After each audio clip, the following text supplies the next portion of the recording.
City council meetings can seem, well, pretty dry, but if you actually look inside those massive agenda packets, you'll find decisions that spend millions of your tax dollars and can literally reshape your neighborhood. So, let's dive into the December 2nd, 2025 agenda for the Fort Smith Board of Directors and see what's really going on.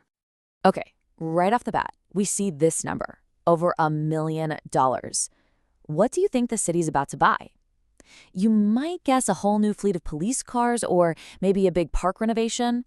But nope, this is for one single item. Yep, that seven-figure price tag is for just one piece of heavy machinery, and it's headed for the city landfill. $1 million is a whole lot of money, so the big question has to be, what on earth does this thing do? And do we really, really need it? So what is it? We are looking at a Caterpillar D8 bulldozer.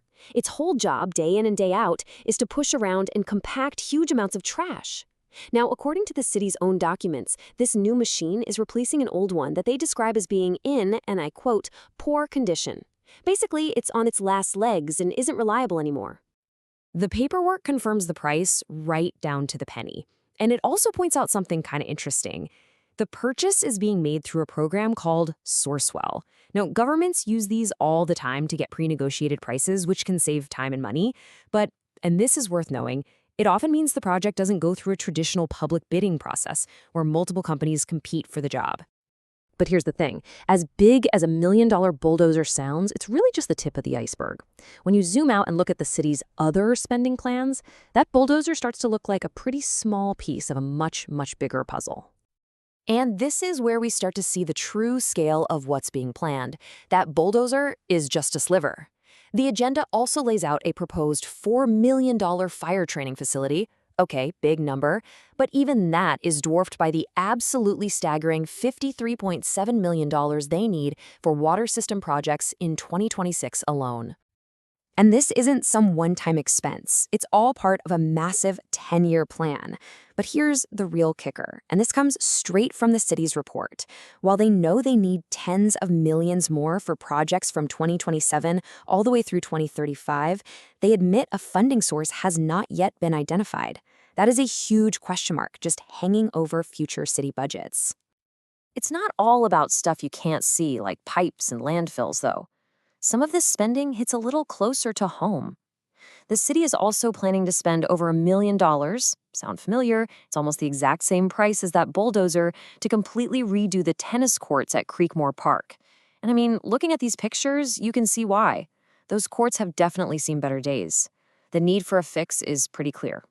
So, we've seen how the city's planning to spend millions on big projects. But sometimes the biggest changes, the ones that really affect your daily life, they don't cost a dime. They're just a quiet change to the rules that can shape your neighborhood forever. Take this, for example. Buried deep in the agenda is a proposal to rezone 2 properties on Wirsing Avenue. I know, on the surface, that sounds like the most boring piece of city business imaginable. But what does it actually mean? Well, here's the before and after. Right now, the land is zoned for things like office parks or maybe some light manufacturing. The proposal is to completely change it to high-density residential. We're talking everything from single-family homes to apartments and condos with up to 20 separate homes per acre. That's a massive shift that could totally change the feel of the area and bring in hundreds of new people. Now, you'd think a change this big would spark a huge public debate, right? People showing up to argue for it or against it. Well, not exactly. According to the official notes from the Planning Commission meeting about this, not a single person from the public showed up to say a word. It just sailed right on through without a peep. So why does any of this matter? Because these decisions, whether they cost millions of dollars or just change a line on a zoning map, they're happening all the time. And while they're technically public information, they are often hidden in plain sight, buried in documents that are hundreds of pages long.